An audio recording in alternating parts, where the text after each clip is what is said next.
In order to reduce poverty and its impact in Michigan and across the Thumb region, several organizations are coming together to host what's called a poverty simulator. This morning, we welcome Kay Balser and Don Davis to talk about this unique experience. Good morning. Good morning. Yeah, thanks for coming on. We were just chatting before we came back on. Talk a little bit about what inspired hosting these poverty simulators and how it works.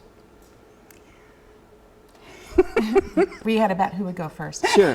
So we started the poverty simulations because about 40% of the population in the Thumb is struggling financially. Some of them are technically in poverty and others are working but still struggling day to day to get by. And so we wanted to raise awareness about that and to help people understand that there are a lot of challenges in our system, a lot of barriers that get in the way. Sure. We'll talk a little bit more about how you linked up, what's your backgrounds, and what do you do?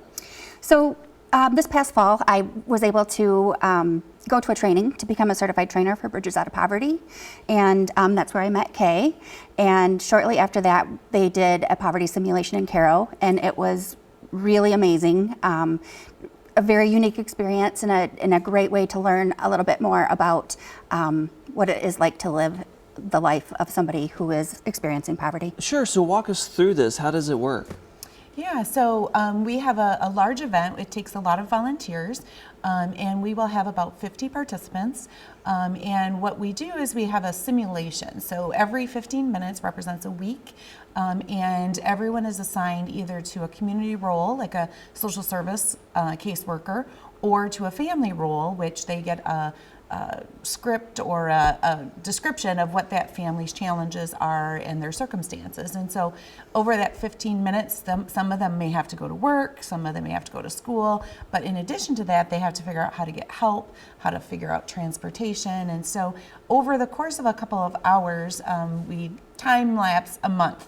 And then afterwards, we talk about it and talk about some of their challenges, frustrations, and how they feel about poverty. Yeah, so what's the overall goal here? I mean, besides kind of broadening people's perspectives on things, what do you hope to accomplish in the future in different communities? I think it's just a great way for people to learn more about how people live and what is necessary to help those people that are living in poverty. It's not just about having a lack of funds, it's about a lack of resources and not having access to some of those resources. So it's a very unique perspective to learn how sometimes even the system is what's keeping them in poverty. It will sometimes work against them. So what needs to happen?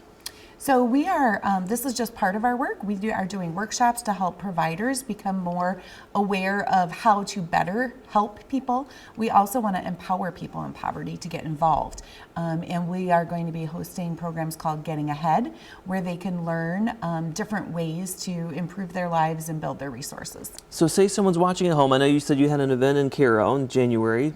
Looks like it went well. Yes. When's the next one happening? And if someone's interested, how can they learn more? Yeah, so the next one is tomorrow. So if their calendar is clear, they can always come. It's going to be from 9:30 to 1:30 at the Lapeer Ed Tech Center. And then we will be hosting additional simulations throughout all 4 counties of the Thumb, here in Lapeer, San Joaquin, and Tuscola. Yeah, there's a QR code on your screen. If you happen to have your phone out, you can scan it for more information about the poverty simulation happening in Lapeer. And then overall, where can they go to learn more information? We have a website for our organization called thumbhealth.org, and they can go there and we post information regularly. Wonderful. Kay, Don, thank you so much for the Thank you. conversation. Thank you. you. Good to see you.